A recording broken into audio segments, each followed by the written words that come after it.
I don't think of myself as a savior. I'm not the voice of anybody else. At best, I could be their megaphone. I could scream, but they have their own voice.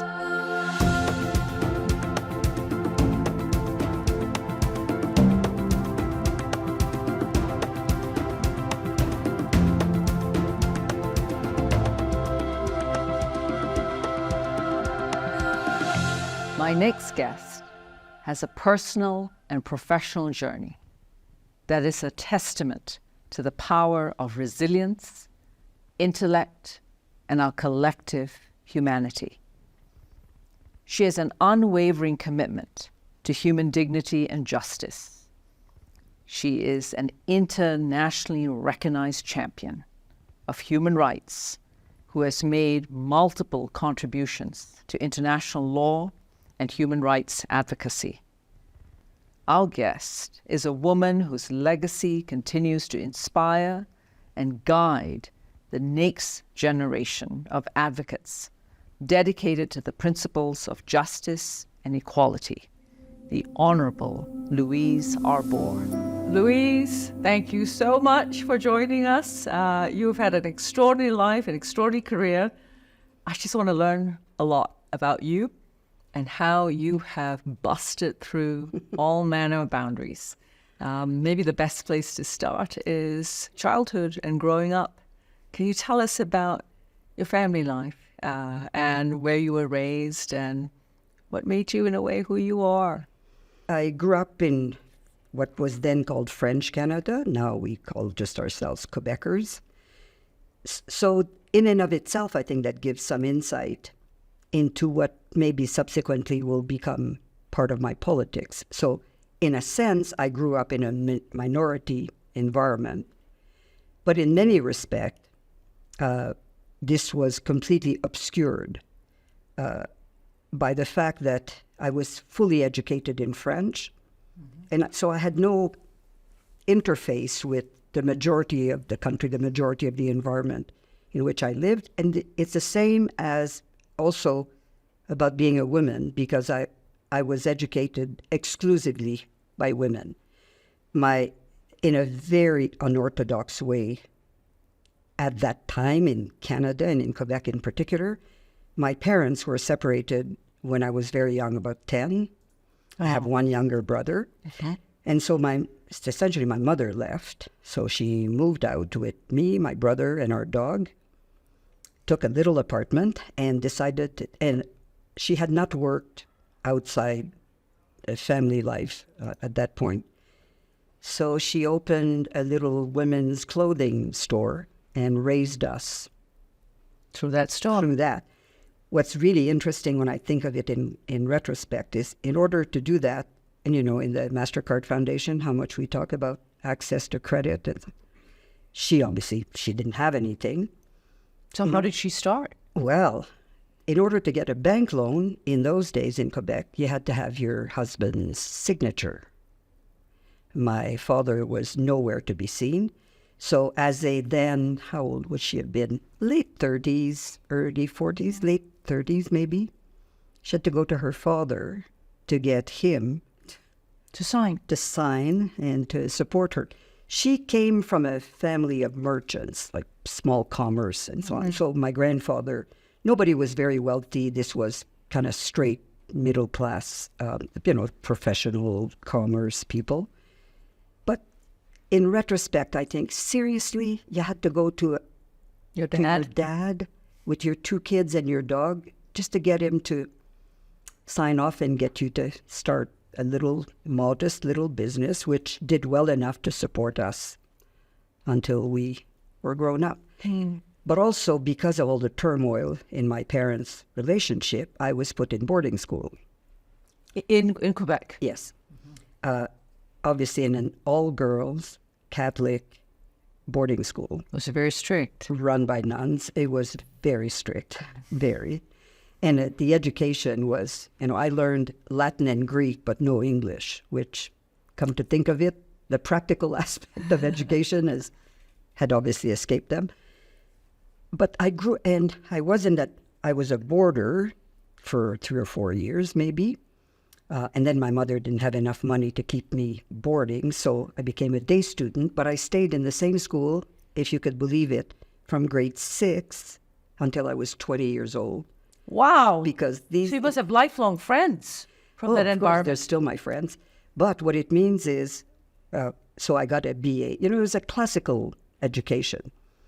So I was in the same school for 10 years. Now I'm one of their stars. It didn't look like that at the time. But, so when I went to law school...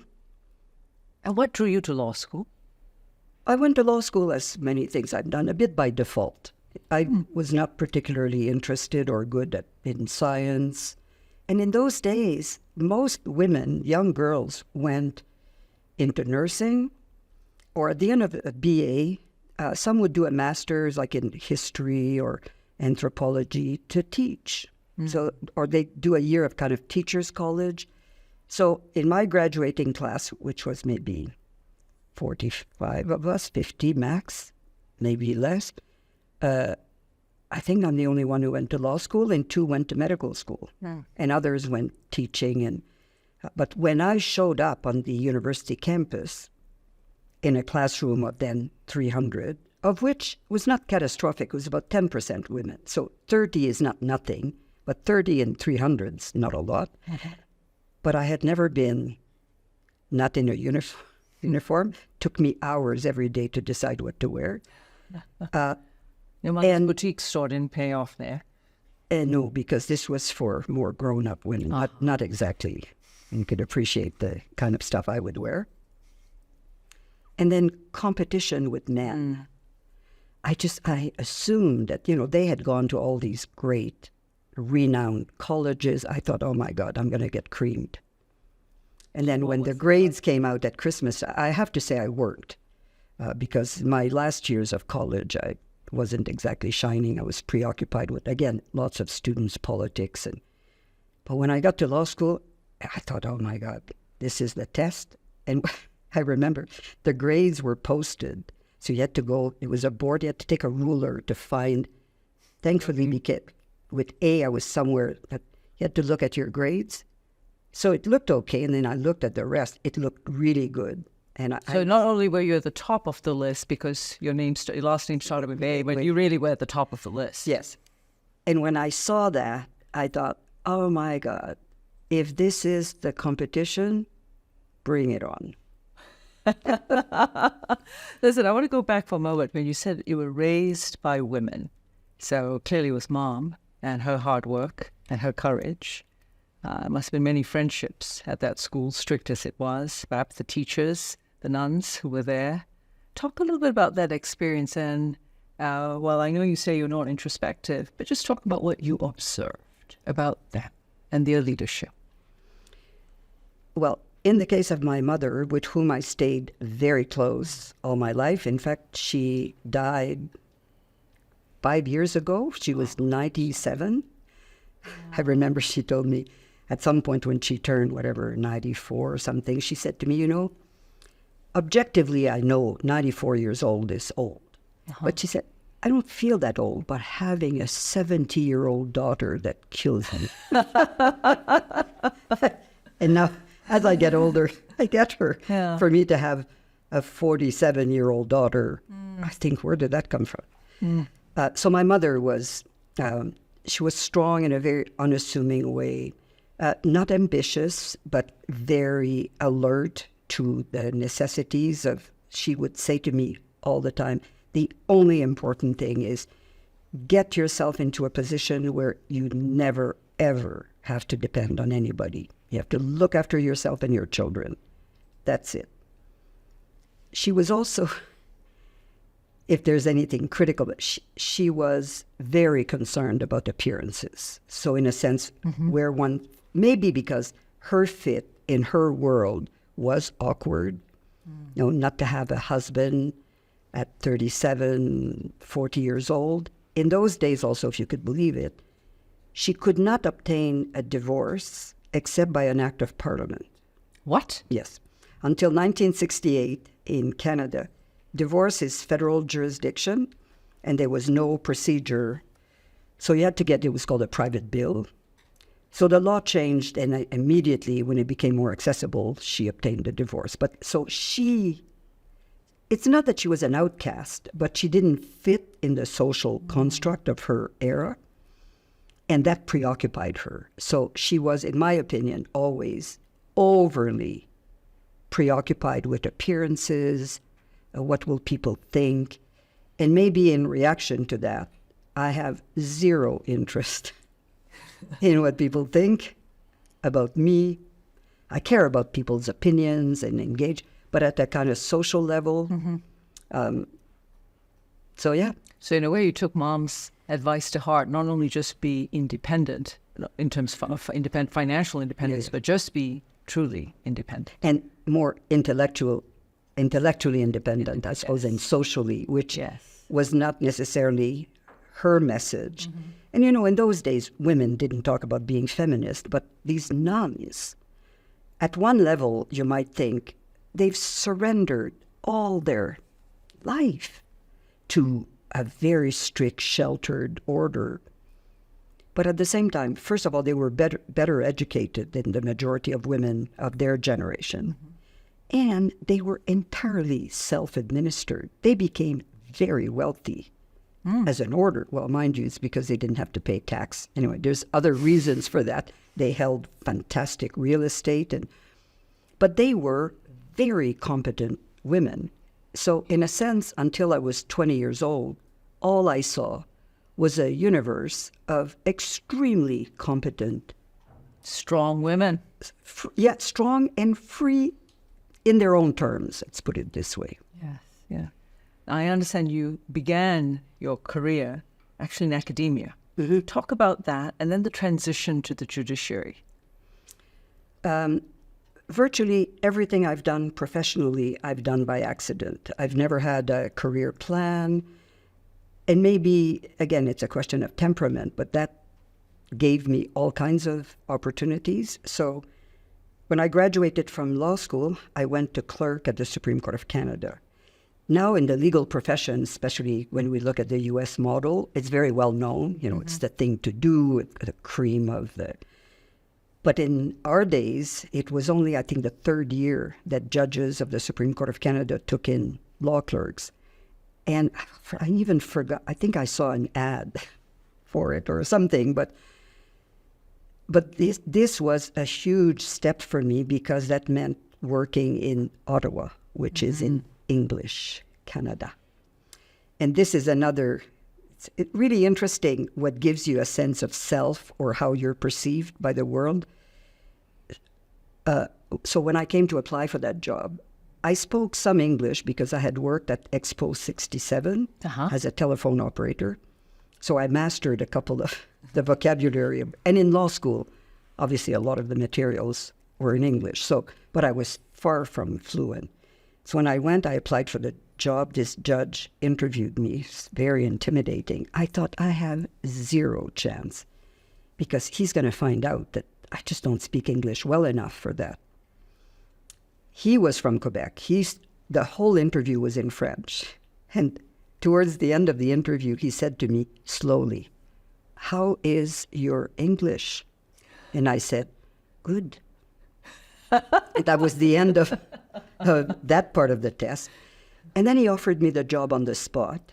Wow. And to his astonishment, I said, oh, I'll have to think about it. I thought, just a minute, and I'm moving to Ottawa, to the other side, the English. This was like a big deal. And he said, "You thought you never had a chance at this job?" I said, "Yeah." He said, "Because you're a woman." I thought, "No, because I don't speak English." But so this is really interesting. Yes. The idea that, this had not occurred to me, honestly, until then. Gender disparities, gender discrimination was obscured, in a sense, in my life by, in Canada, the very blatant discrimination against French Canadians and the lack of opportunities because you were French-speaking in an environment where the majority were French, but if you tried to get a summer job in a department store, you couldn't because you didn't speak English. So the self-perception of who people view you as a person and who you think you are In the same way, just this small story. Just before I started school, when I was 5 years old, I had an accident. And I had a very big scar. A window fell. Anyway, a huge scar on my face. And until late in life, it was, if I went swimming, it turned blue. It was very red. It was very obvious.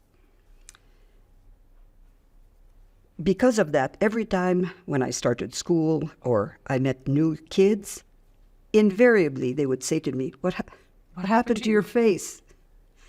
And as a result of that, I had no consciousness that I was very short. Nobody said to me, how come you're so little? They always said, what happened to your face? It's a metaphor to me for your perception of self and the projection of who you are and how the two often don't match. Oh my gosh, what a journey. What a journey. So here he is. He's offering you this job on the spot. And obviously you took a moment, but you took it. Yeah. You took it. What happened then? So this was really amazing. I mean, you enter the hearts and lungs of the legal profession. The Supreme Court of Canada is where it all gets shaped. And so this was great. In those days, the 9 judges only had 1 clerk each. And that's where I met the man who subsequently was my life partner for almost 30 years, 27 years. So he was from Ontario. And when we decided that maybe we had a future together, then the question was, where are we going to work? I was then a member of the Quebec Bar, so I had passed all the bar exams. But now I was in Ontario. It's a different province. I wasn't called to the bar. In any event, it was simpler to stay in Ontario. So because I had clerked at the Supreme Court, we were targeted by law deans. They were always looking for the law clerks as potential law professors, a career I had never contemplated. To the extent that I had a career plan, which I didn't, but what I would have liked to do criminal defense work if I'd gone back home, which meant small firm. There was already not a lot of women in the profession, but criminal defense was seen as the bottom of the barrel. That's not where the kids who were at the head of the class went for the most part. It was still seen as seedy maybe, and that's what I like. I like marginal people. I like the underground dog. I like that. Speaking up for someone who may not have a voice. Yeah, but I didn't think of it. I don't think of myself as a savior or I'm not the voice of anybody else. At best, I could be their megaphone. I could scream, but they have their own voice. And maybe it just intrigues me. I entered the academic world. Not only I didn't have a doctorate, I didn't even have a master's degree. I just had a basic law degree and called to the bar in another province.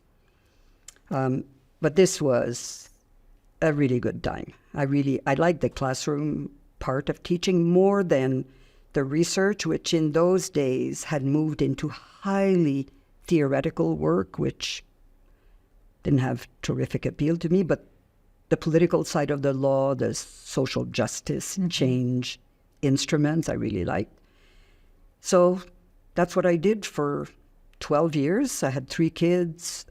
How did you manage that, going between family and work and being committed to your students? Well, teaching is, in fact, is an idea. When I look at the young women in my law firm now and the hours they have to put in, I don't know how they manage to not only to raise children, I don't know how they manage to have the time to make them, but that's another. It's true. It's crazy. They work insane hours. As a law teacher, I could manage my days. The reality is I worked all the time. My son actually reminds me that every day I would ask him to carry my briefcase up because my room was on the 3rd floor. And he said, I still see you sitting in bed with lots of pillows and tons of papers in front of you. So I did work a lot, but it didn't feel that way. It was a really good life balance, very busy, 3 kids, a cat, a dog, whatever. It was busy. And then I got the magic phone call that many lawyers crave. but that had not entered my consciousness, offering me a judicial appointment. Wow. So I became a judge. And the irony of it is, when I finished my college education, so until age of 20, I wore a uniform every day of my life. And when I went to law school, I swore I will never, ever again wear a uniform. Mm-hmm. Then I became a judge. And you wore a uniform? I wore a uniform again. What's it like being a judge? What does it take to be a judge, a good judge?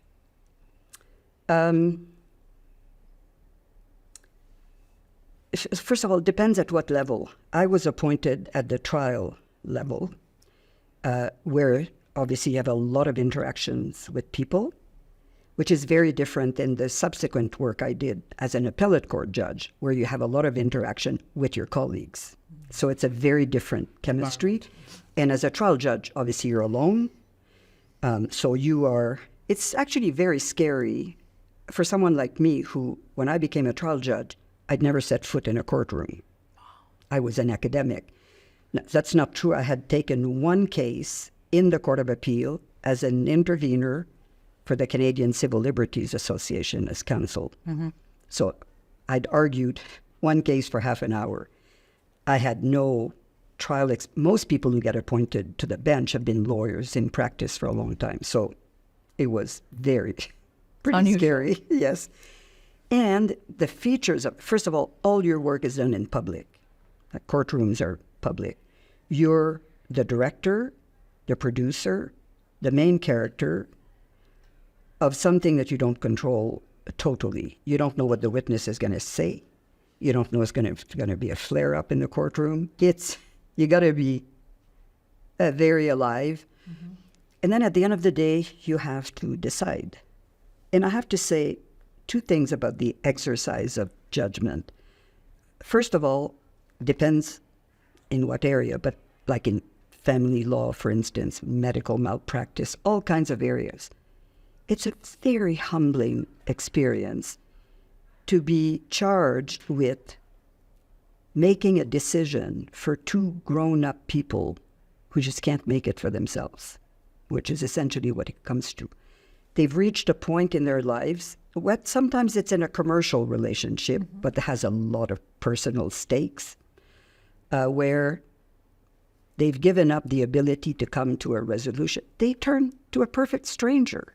They don't know me. I think it is very humbling and it's very sobering. You really have to, you cannot not take that seriously. You sit down. And the other thing is you come out of the trial and these were high court, so mm-hmm. pretty serious matters. You come out, you think you got it, pretty good idea. And then you sit down and sometimes it doesn't write. When you start to write it, you look at the law, the legal precedents, you do the analysis. It's like your pen is not going where, in some cases, your heart would want to go, or even your mind, you think, yeah. And then as you start a more rigorous, breaking it down, all the analysis, you realize, no, this is not going to go. So to me, it shows the tension between intuition and rigor. But the pace, sometimes it's so fast. You don't have the luxury of agonizing. You just have to call it and move on. And there's the comfort, if you're a trial judge, there's an appellate system. Yes. So if you really got it wrong, well, somebody will fix it. But still, boy, that's a lot of responsibility. Now, Louise, what you're known for and lauded for is your passion for justice, for human rights. I want to talk about that transition, because I know you presided over some pretty earth-shattering decisions at a global level. Talk about that journey. Well, first, maybe I could describe to you a little bit how things happen. Mm-hmm.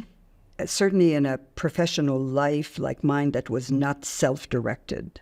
So, again, this is another generation. And I hate to put it this way because it seems so self-flattering or pretentious, but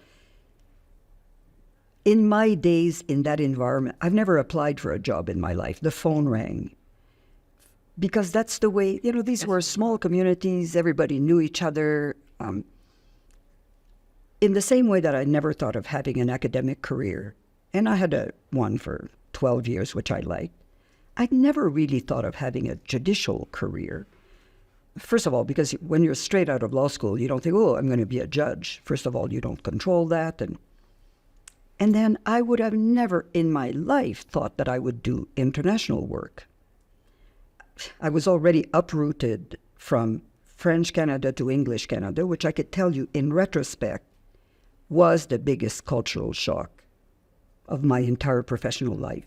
This cultural shock was more profound than becoming an international civil servant and traveling all over the world, because it's a deep confrontation with the profound roots of your own culture and lots of things you take for granted because people look like you.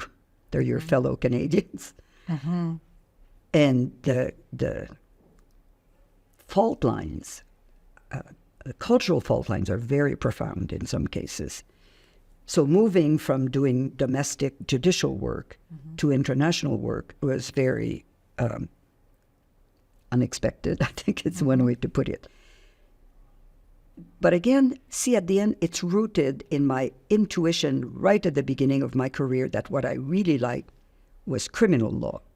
Criminal defense, I ended up being an international prosecutor, but I was not ambivalent about that. The prosecution at the level that I did for genocide, war crimes, crimes against humanity, it reaches the same values that I would have had at home defending small criminals for, possession of cannabis or something. There's a level of profound injustice and at both levels, defending at that level and prosecuting at the other. So honestly, I have no idea where that interest of mine or that kind of anchor in justice, particularly in criminal justice and public law, constitutional law, I don't know where it comes from. I think some of it, again, is more temperament or likes and dislikes. I like underdogs. I like marginal issues more than mainstream. And I think the law was a very good fit for me in the sense that it has a high level, but comfortable for me, level of complexity. It's not that hard, but it's hard enough. There are other disciplines that would have been too hard for me, but it's complex enough that it's very intellectually challenging, but it's also grounded in social and moral issues, which I like, as opposed to other disciplines or intellectual exercise or little games that I like playing cards. I like all games. I like Wordle, but I don't pretend that it has any socially redeeming virtue. Yes. But the law does. Absolutely. So as an instrument for me, it's been a very comfortable and very attractive way of having a professional life.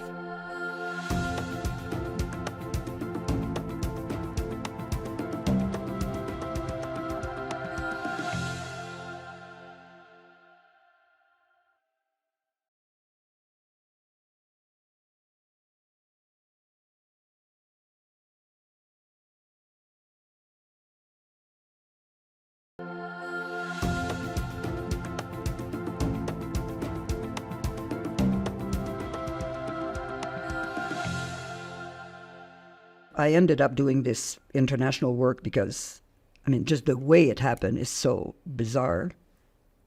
I was then, I think, on the Ontario Court of Appeal, and I got a call from a fellow judge from another province whom I barely knew, and he said he had accepted to go to a conference in South Africa, but couldn't go, and would I go? I'd never been to Africa. And I remember telling him, this would have been 1987, 88. I said, don't we have sanctions? We don't go. No. He said, this is Canadian government supporting that. It's helping the legal profession, judges and lawyers, to start envisaging a post-apartheid constitutional system. And they want to talk to us because we've had a new Bill of Rights, entrenched Bill of Rights in 1982. It's very recent. We've just been there. So I found myself in Johannesburg. Uh-huh. First time in Africa all by myself. And I stayed in contact. And there I met Richard Goldstone, who became the first prosecutor, blah, blah. And I remember we talked a lot about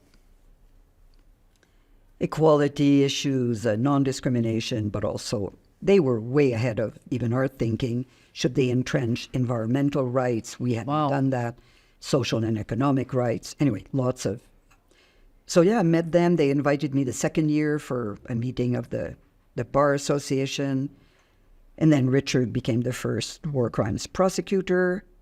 At some point he came to Toronto. I came to Toronto to talk to me because he had to go back. He was on the Constitutional Court of South Africa, and all the big issues were coming up, death penalty. And so he came to Toronto, and we had dinner with his wife, who's great. And he said, I have to leave the war crimes prosecution, Yugoslavia and Rwanda. The Secretary General wants names for my replacement. Can I give your name? Yes, this is so ridiculous. He will not. But you said yes. But I said, yeah. Well, of course, yeah, that would be. But I said, Richard, this will never work. I don't know anything about war, the laws of war. I don't know the difference between a general, a major, a sergeant, armies, rules of engagement. I know nothing. But the underpinning is still criminal law. It's just criminal law with a big spin. Mm-hmm. So that's how I found myself in The Hague. I'd never set foot at UN headquarters. So I was appointed, at the level of an Undersecretary General of an organization that I knew nothing about.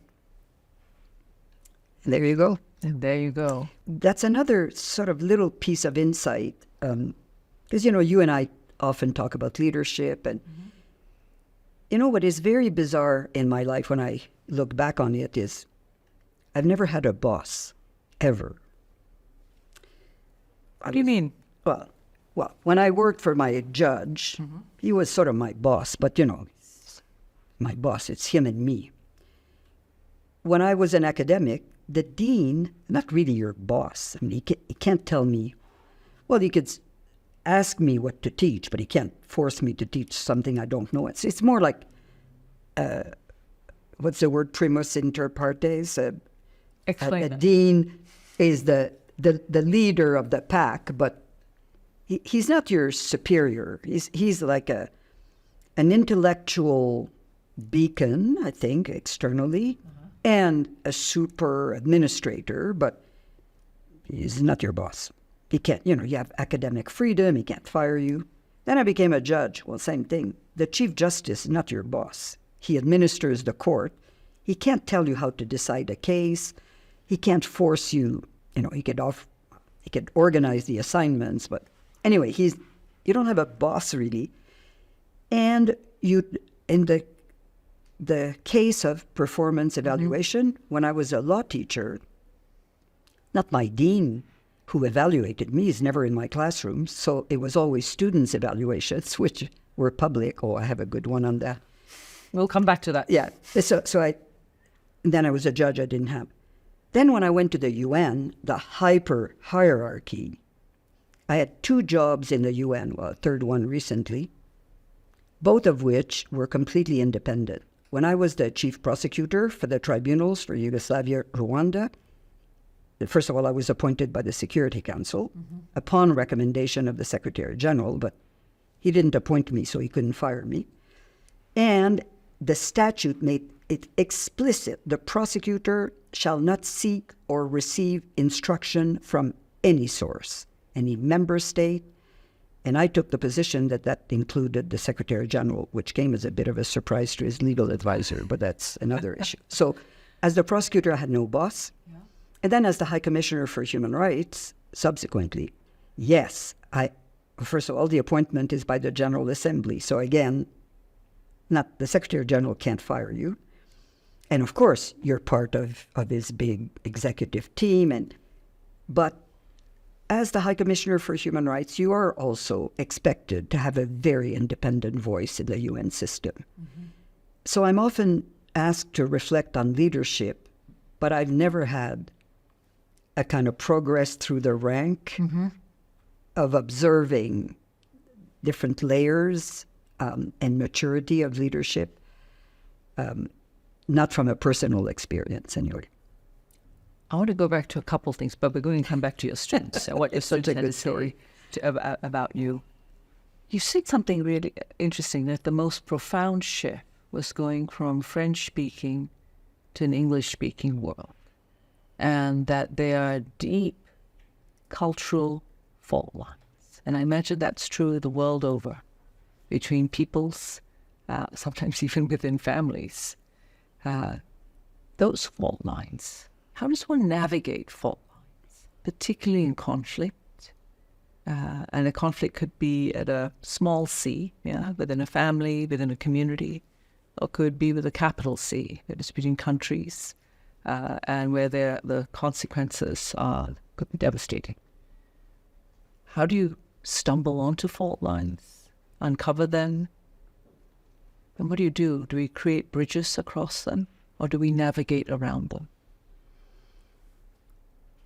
I think the first thing is just to recognize them. And that's why I said, for me, this shift, it's not just language. It's not just moving from operating essentially mostly in French to personally in French, professionally in English. It's not just that. It's, first of all, it's making the assumption that your fellow citizens, especially for me, having grown up in such a homogeneous environment, all girls, all French Canadians, all Catholics, we were at the macro level like little clones of each other. Of course, at the personal level, there were immense differences.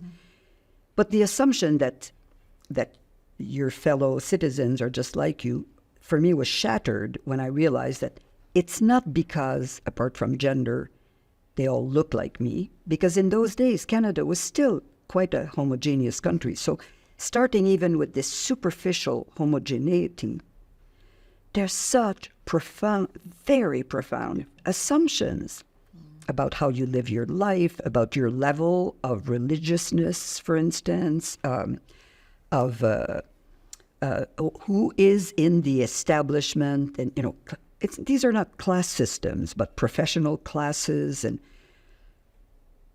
so I came to this environment with a set of assumptions that I realized quickly were very superficial and unfounded. That idea I carried easily elsewhere. So I don't make assumptions about people. I don't make assumptions about, certainly not about what they're worth. That's another thing. When you think I was a judge, it's true. But I have never, and I never, ever judge people. That's not what judging, it's not passing a moral judgment. No, it's applying rules. It's not personal. It's So I think in all situations, the capacity, first of all, to acknowledge that your point of view is not the universal point of view. It's just one, and one could call that a kind of form of political empathy. The intellectual capacity to distance yourself from your baggage and make an effort to see the world from somebody else's point of view, which actually I think in negotiations, that's the highest quality. Because to only be smart at articulating your position's not that hard. But to be able to really figure out where's the red line on the other side, where is she going to be prepared to yield? And where can I meet that? I think pays off much more. But some people seem absolutely incapable of getting outside their own. And standing in the shoes of someone else. And that's why I'm very suspicious of conversations that put too quickly on the table things like, these are my values. Because your values are not negotiable. Your interests are negotiable. So the world of values and passion, intuitively, I like to take a step back from that and say, could we come down to something a little more pedestrians, like your interests? which I think are more But even negotiable. But even finding that common space where interests may genuinely be shared takes work, takes observation, takes listening, and also takes, in some ways, standing outside of yourself again. When you think about, I think about the cases you've had to preside over, the level of independence that was just paramount, and yet the level of consultation that must have also taken place, listening, consulting the law, but also you work with peers in other jurisdictions. How did you manage that? Because it sounds on one level incredibly lonely, and yet at the same time I knew there was a community, that balance. Well, I think our lives are full of paradoxes. And, like, for instance, a lot of the things I've described to you about parts of my life would suggest that I'm very independent, and therefore, like in the judicial world, for instance, a lot of people celebrate dissidents, the great dissenter, the courageous, smart one that sees what nobody else can see and will stand for it. I've dissented in some cases, but I've only done that very reluctantly. I like consensus. I like to be part of the one that shapes the consensus. And not everything has to be on my terms. Mm-hmm. Now, where are the red lines? That's where I will never say, values and principles. To me, it's more having made every effort to consolidate a consensus. If I feel that it's just too high a price to pay, I will still dissent, but only where I have to. So I will express myself as a member of the consensus up to that point. Because and frankly, unless if you have a very big ego, if you dissent, like some people say, well, the dissenter is the voice of the future. Well, sometimes not. But if you're in the consensus, that's the order of the day, that it works like right now. Yes. So sometimes it's better to gain less, but to move something forward. Yes. Move it forward. Than to stand on the moral high ground, largely unoccupied, with no immediate benefit, and possibly sometimes it is the way of the future, but sometimes it's just ego flattering. Yes. No, it's so true. Let's go back to those students. What did they have to say about Professor Arbour? Well, that's it. So these students' evaluations, in my days, the way it was done, it was on a given date towards the end of term. You didn't know ahead of term. Somebody would walk into your classroom, ask you to leave. They give the students sheets of paper. And some of them were just ticking, on a range of 1 to 10. Does she speak loud enough? All kinds of stuff. And there was space at the bottom of the sheet for personal comments. Yeah, general comments. And these blocks of evaluations were then put in the library for the students for subsequent years to choose, if they were 3 sections of the same subject, they could choose which prof they wanted. So they would go, this stuff is out there in the library. So when I had my first child, I had my 3 kids when I was teaching. So I was pregnant with Emily, due to give birth at the beginning of March. So when I went and told, first of all, nobody had ever been pregnant. And teach. They were no women. So I go see my dean and I said, I'm pregnant. I could see his administrative mind go into, oh my God, what are we going to do? So he said, what do you think? I said, well, why don't I talk to my students about options? So either we could condense the course and we'll do the exam before the beginning of March, which would mean an additional hour per week, or I could hire someone to replace me to finish the course, but I'll mark the exam. Anyway, I gave them 3 or 4 options. I left the classroom. They debated. I came back. What do you want? They said, we can't add another hour because we all have different schedules, so you'll have to hire somebody to... Or I said, I could not teach the course at all, but what am I going to do for 2 months? Anyway, they said, hire somebody to finish the course. So I found someone. Didn't work out as well as I had hoped, apparently, according to the evaluations. But the way it was put by one, I assume a guy, because nobody else would think in those terms. One of the questions was, how could this course have been improved? He wrote, by the pill. By the pill. I assume this was meant as a compliment. Oh my gosh! No, that goes right up there. Now, Louise, you also talked about 3 kids coming through. Your partner, life partner, who I believe was also a lawyer. Mm-hmm. How did both of you manage and navigate this? Busy careers, 3 kids. Any of these kids in the law as well? Only my oldest daughter is a lawyer. Yeah. Very similar pattern. Very similar. Yeah. Okay. She clerked at the Supreme Court of Canada. This, Some patterns repeat. But not all. Okay. Not all. I always believe in a lot of freedom to live their lives as long as they're happy and I'm there, it's good. That's good.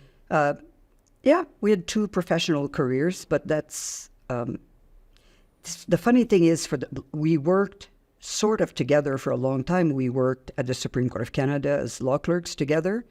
And then he went to teach at Osgoode Hall Law School. Uh-huh. And I joined the law school the subsequent year, first as a lecturer. And then he went into private practice and different things. But and I see them now today. I'm counsel in a law firm at BLG in the Montreal office. I look at the young women. I could still hear my mother say to me, how can you do it? With, you both have these big jobs and 3 kids. And I thought, I don't know what she's talking about. You get up in the morning, you just go. And catch your breath. And now I look at my daughter with 3 kids and my young colleagues with 2-3 kids. And I'm thinking, oh my God, how did they do it? It seems inconceivable to me that young women can still manage and accomplish so much professionally in I think, a work environment that's even more demanding than it was when I was there, with constant solicitation by email and text and the complexity. And the complexity. Yeah. The pace and the complexity. The volume of stuff you must consult and digest. And we complained in my days that we didn't have enough. We didn't have enough good books of doctrine. There was not enough literature. Now, I don't know. Overwhelming. Totally overwhelming. Overwhelming amount. I'm going to depart a little bit to talk about how you just contributed. You told me this. You've mentioned the dog a couple times. Yeah, the dog when you and your mom up and left and took all of you, and the dog, and the dog, and the dog.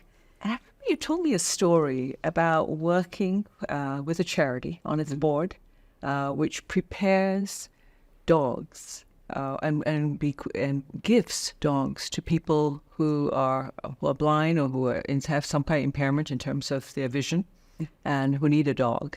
Tell me a little bit more about that. There's something lovely about how because your face lights up. I remember when you first told me a story about this wonderful dog, and I think you brought one of those dogs home. So a retired dog, or maybe a not as well behaved dog who came home with you. Just tell me a little bit about that experience.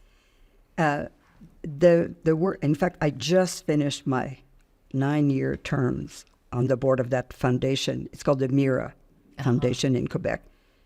It's an amazing organization, and so it's at the other extreme of the Mastercard Foundation, because it's a small, very targeted work type organization.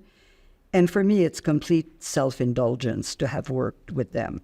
So it was founded 30 years ago by one guy who used to, for some reason, he was training attack dogs, like guard dogs.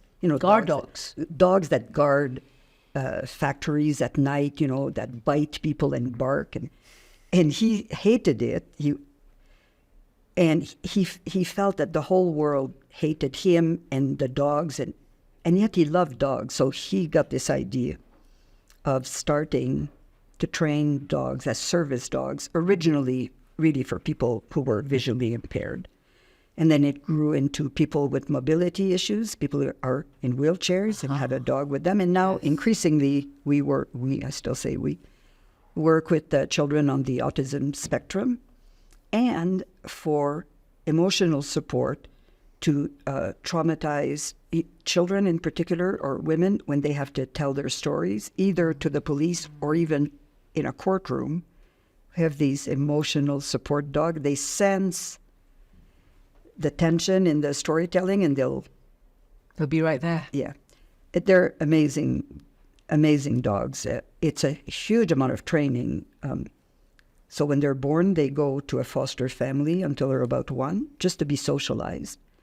And then they come back for assessment. And the ones who are, interesting, the females who are the best at every level, intelligence, sensitivity, trainability, they go into reproduction,